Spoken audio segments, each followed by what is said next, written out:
Welcome to ShiftWatch. I'm your host at Starbuck.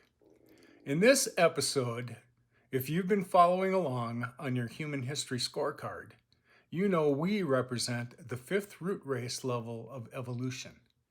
Here is a reminder from Edgar Cayce Archives of the signs around us pointing to these evolutionary milestones. Next, earlier this year, the government shared its update regarding tracking the magnetic pole shift on the planet.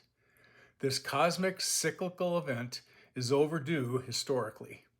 Another indication that your vibration will be the most important aspect of yourself moving forward, as Earth's is on the rise. Be advised, if you intend to ascend with the planet, you won't be able to fake your frequency when the time comes. Then, here is the latest UAP encounter captured in Northern California from our friend at Plant Abundance. And finally, while we're on the topic of the pole shift, it is real. Follow along decoding Edgar Cayce's prophetic timeline and see for yourself if it doesn't line up with current events.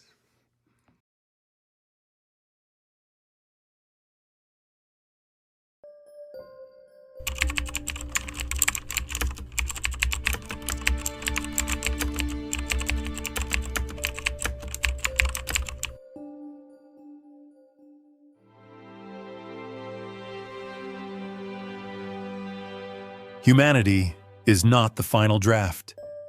It is a rough draft, a beautiful, chaotic, and temporary experiment. Edgar Cayce's readings, the thousands of pages of intelligence channeled from the universal consciousness, they contain the forgotten blueprints for the final version, a new species of human, a being designed to walk the earth, with abilities we can only dream of. And the transition, the great upgrade from human 1.0 to human 2.0, has already begun. For 200,000 years, we have been Homo sapiens, the wise man. We have built empires of stone and empires of data. We have split the atom. We have walked on the moon. We have charted the stars. And we have mapped our own DNA. And yet, we are a species at war with itself. A species drowning in anxiety, lost in separation, and poisoning the very planet that gives us life. Is this it? Is this the pinnacle of creation? The best we can be? The logical mind, the scientific mind, says yes. Evolution is a slow, grinding process of random mutation, measured in millions of years. But the Akashic Records, the great library of cosmic memory that Edgar Cayce accessed in his sleep, it tells a different story, a far more radical and far more hopeful story. It reveals that evolution is not random, it is designed, it is purposeful. And it does not always happen slowly. Sometimes, it happens in a great leap, a quantum jump.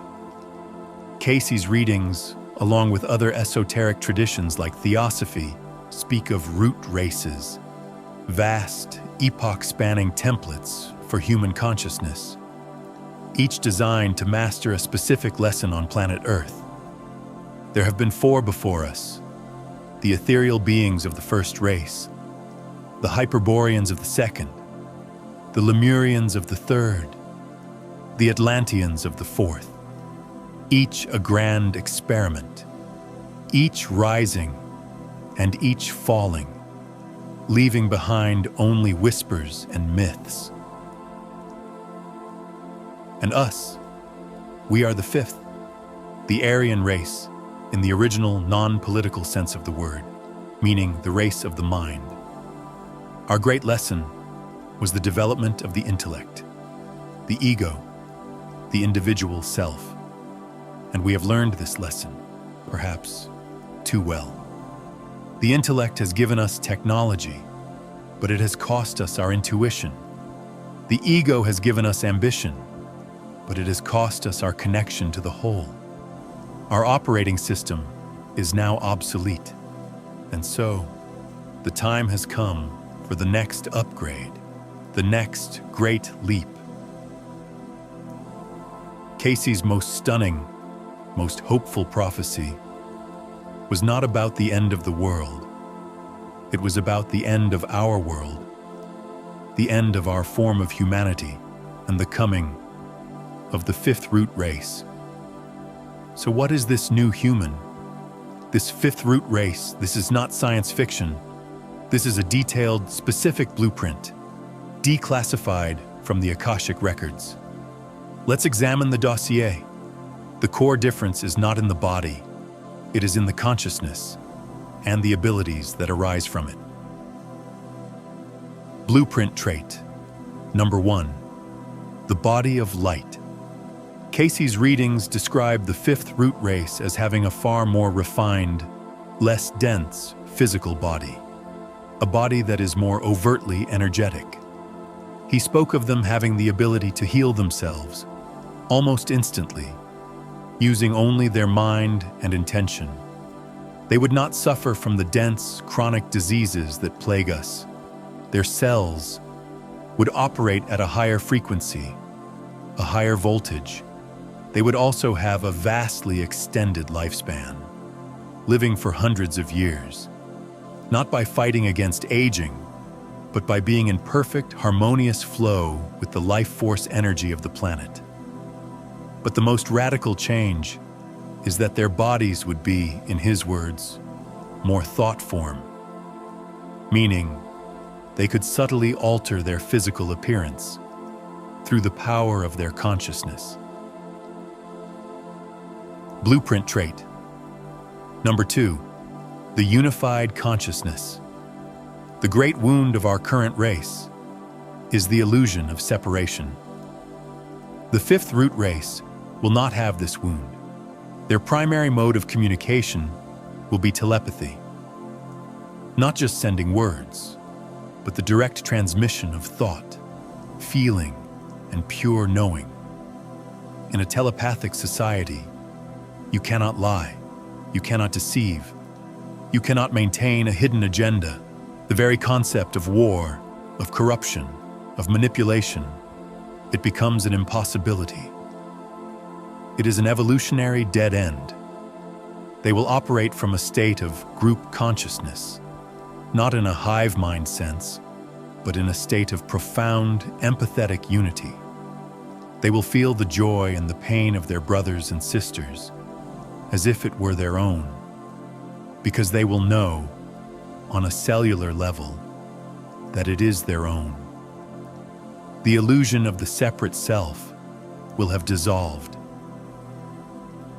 Blueprint trait number 3, co-creators with nature. Our current relationship with the earth is one of domination. We take, we consume, we control. The fifth root race will have a relationship of co-creation. Cayce spoke of their ability to communicate directly with the animal and plant kingdoms, to understand the language of the wind and the consciousness of the water. They will not need heavy machinery to grow food. They will work with the elemental energies and the consciousness of the plants to create a state of perfect, effortless abundance.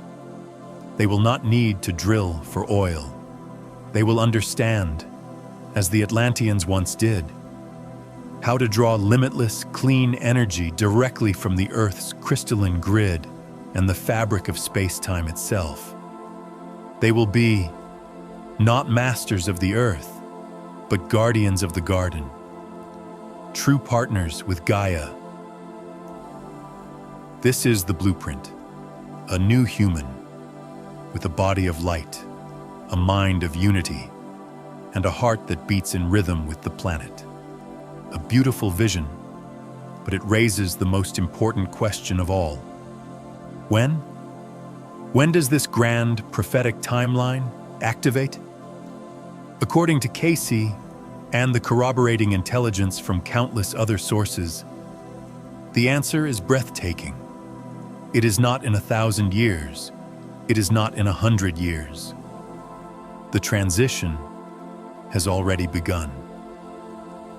The great deception of evolution is that it happens to a species.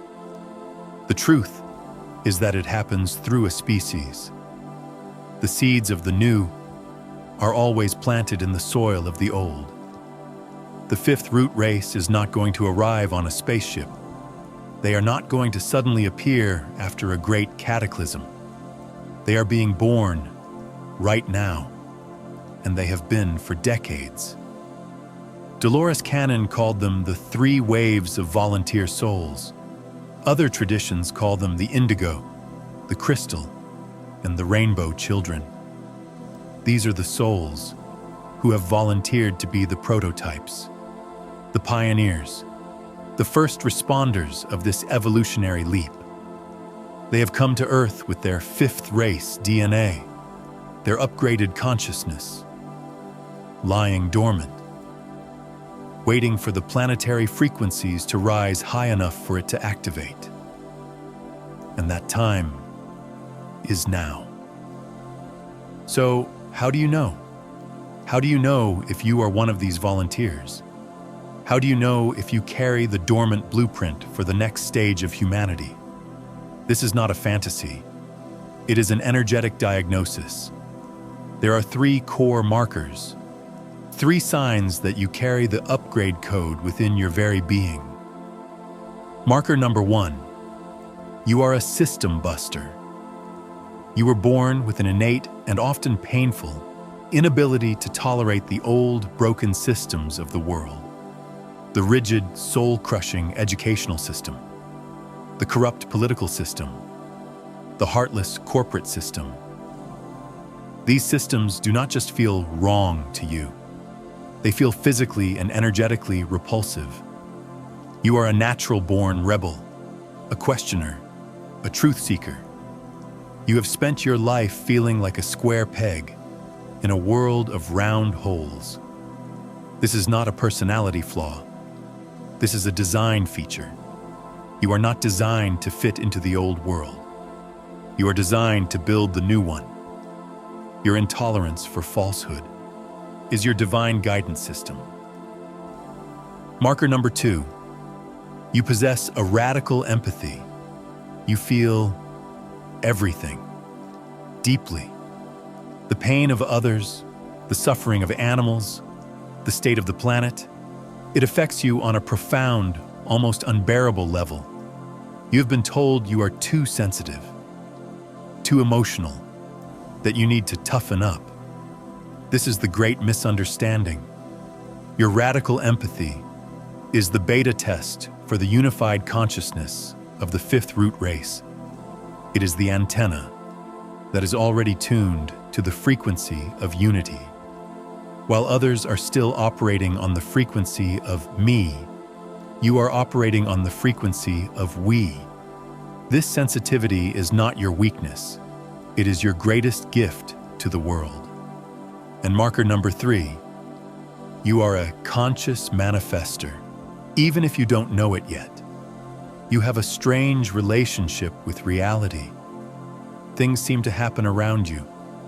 You will think of someone, and they will call.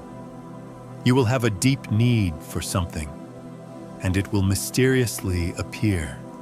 You feel as if your thoughts have a direct and sometimes frightening effect on the world around you. This is not a coincidence. This is not magical thinking. You are remembering the physics of the new earth, the physics of 5D reality, where thought and reality are not separate. You are instinctively practicing the core ability of the 5th root race, to be a conscious creator. Your intuition, your gut feelings, your creative visions, they are not fantasies. They are transmissions from the blueprint of your higher self. If you recognize these markers, if this dossier feels less like a prophecy and more like your own biography, then this is your activation. The time for feeling different, for feeling alone, for feeling like something is wrong with you, is over. You are not flawed. You are the future. You are not a misfit. You are a prototype. Your mission is not to wait for the world to change. Your mission is to be the change, to become the bridge, the living, breathing bridge between the old human and the new. How do you do this? By courageously and unapologetically living the truth of your own being, by trusting your radical empathy and allowing it to guide you to acts of compassion, by honoring your intolerance for falsehood and refusing to participate in the old, broken games, by consciously practicing your power as a creator, using your thoughts, your words, and your feelings to manifest a reality of peace and unity, first within your own life, and then as a ripple effect out into the world. You are the seed of the fifth root race, and your job is to blossom, to show the rest of humanity what is possible. You are the living blueprint, the proof that a new and more beautiful world is not only possible, but is already here, dormant, waiting to be activated within us all.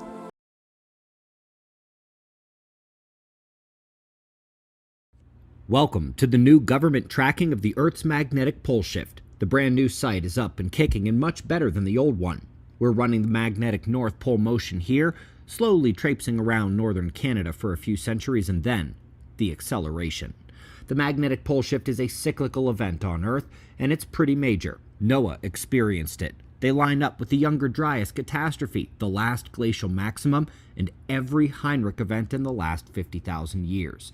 Major losses of species come with every event, and earlier today, in the morning show, we covered two special reports by ALLATRA, a collection of scientists who have also come to the conclusion we're about to experience Earth's disaster cycle.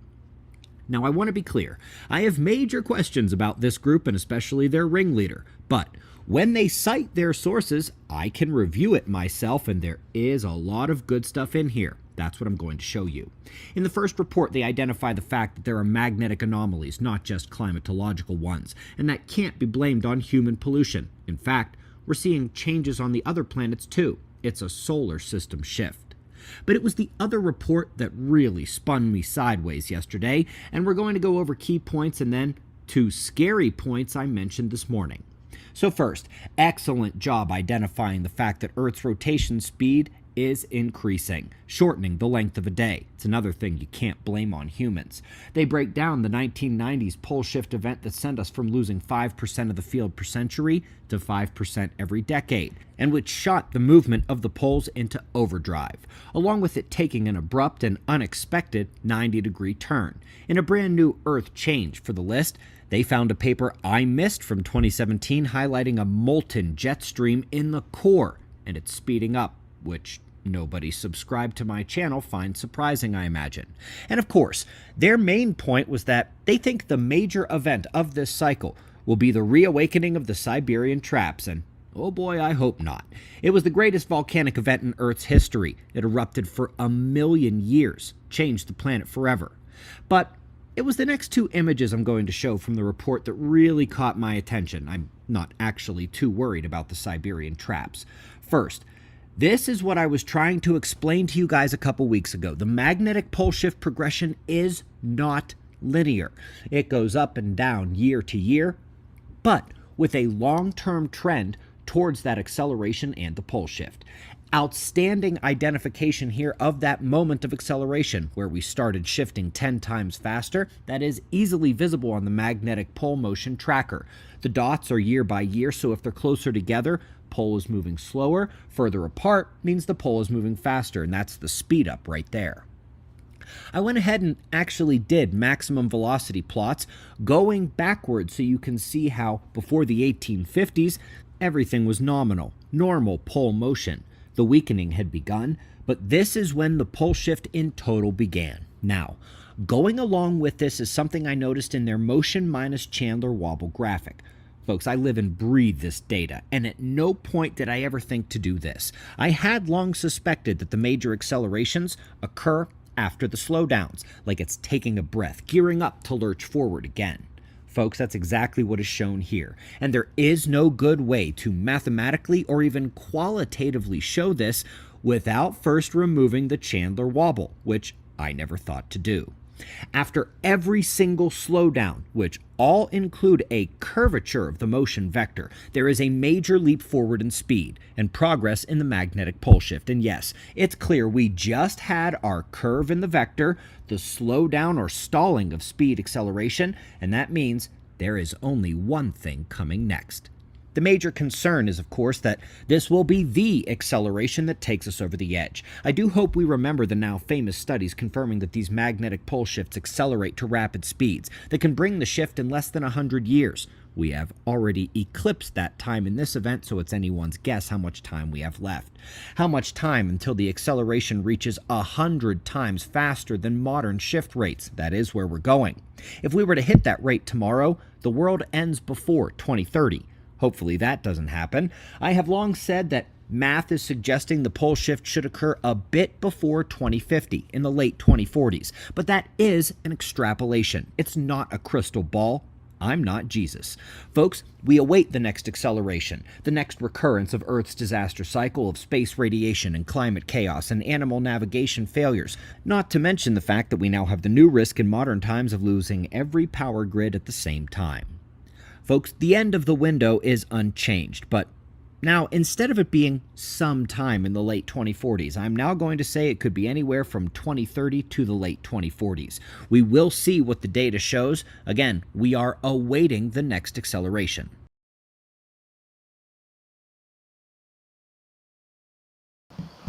Moly.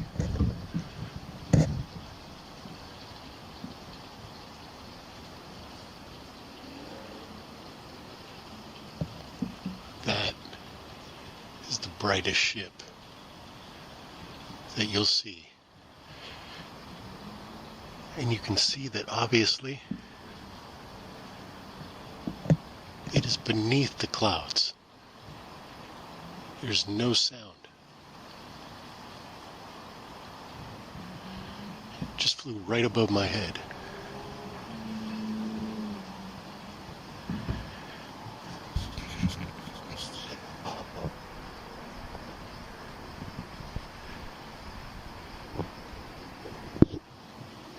How bright that is.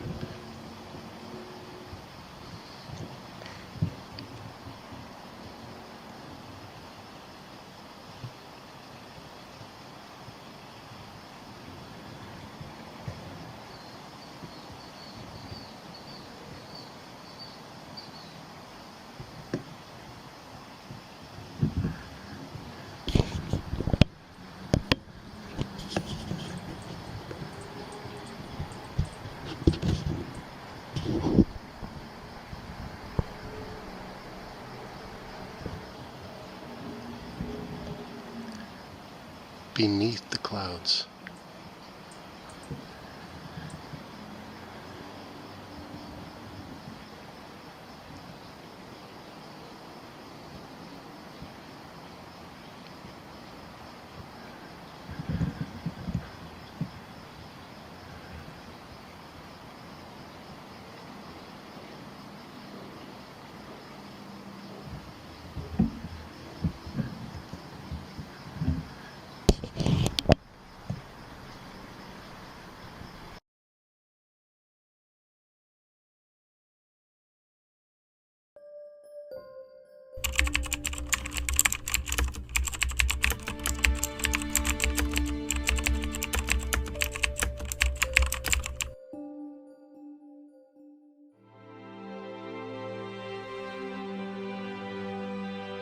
The ground beneath your feet feels solid, stable, unchanging.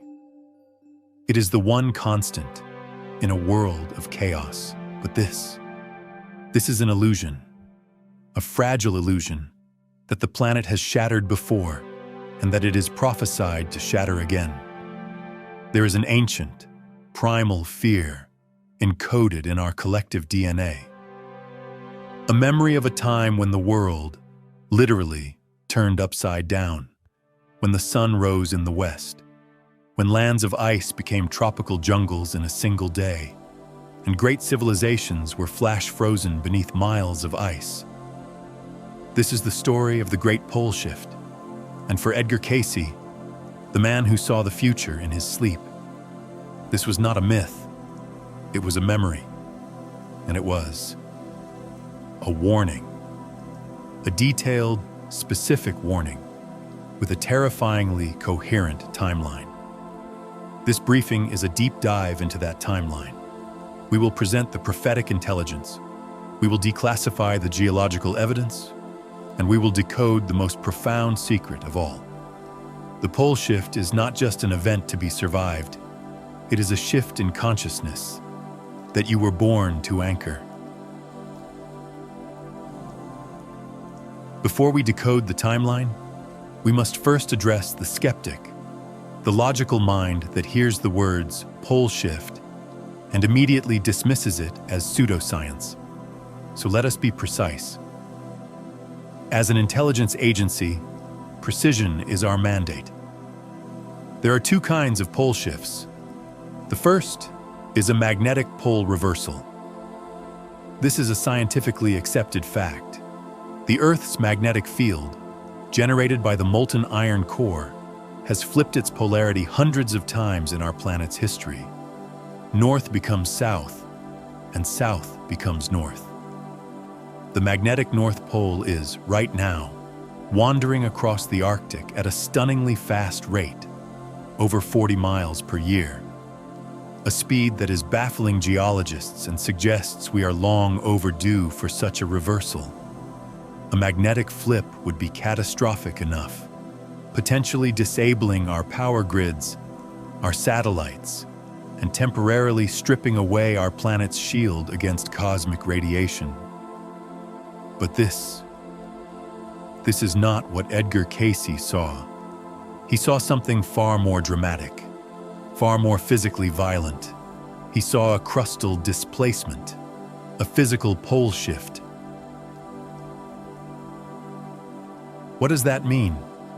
The theory, made famous by the researcher Charles Hapgood and endorsed in a foreword by none other than Albert Einstein, posits something incredible: that the entire outer crust of the Earth, the lithosphere, can shift, all in one piece, sliding over the molten semi-liquid layer beneath it, the asthenosphere, like the loose skin of an orange.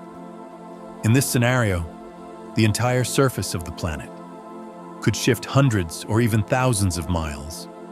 The geographical poles would physically move, and the results would be unimaginable.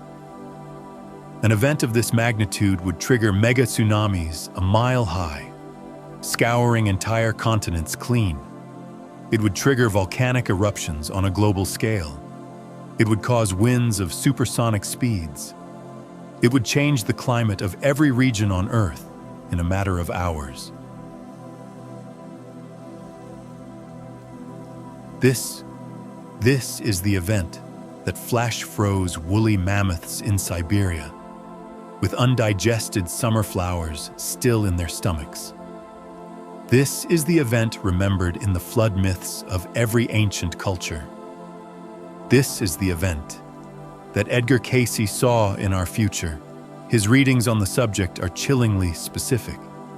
He stated, "There will be upheavals in the Arctic and in the Antarctic that will make for the eruption of volcanoes in the torrid areas, and there will be a shifting of the poles, so that where there has been a frigid or semi-tropical climate will become more tropical, and moss and fern will grow."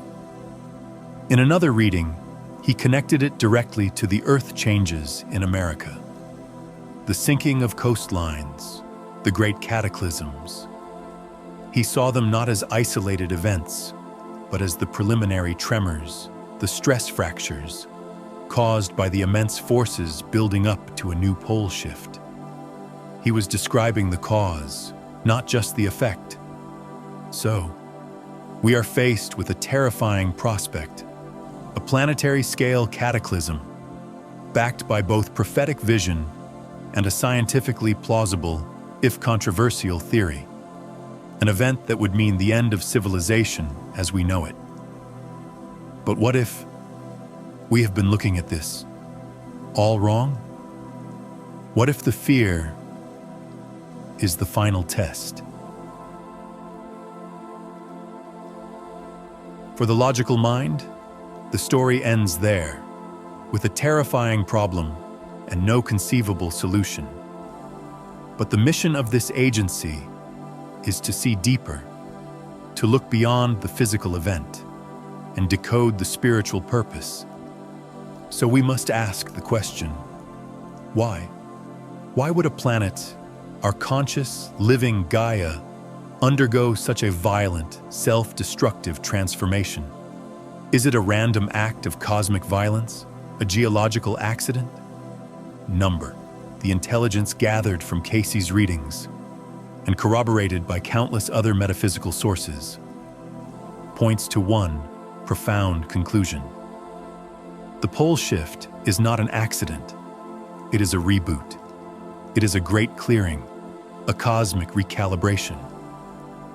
The planet, as a conscious being, reaches a point where the accumulated energetic density, the psychic sludge of humanity's fear, hatred, and trauma, becomes too heavy to bear. The dissonance becomes too great. And just like a computer that has become so corrupted with malware that it can no longer function, the only solution is a hard reset, a complete wipe that returns the system to its original, pristine factory settings. The pole shift is the planet's reboot sequence, a violent physical event designed to cleanse the surface, realign the energetic grids, and create a new, clean slate for a new, higher form of consciousness to emerge. The new Earth.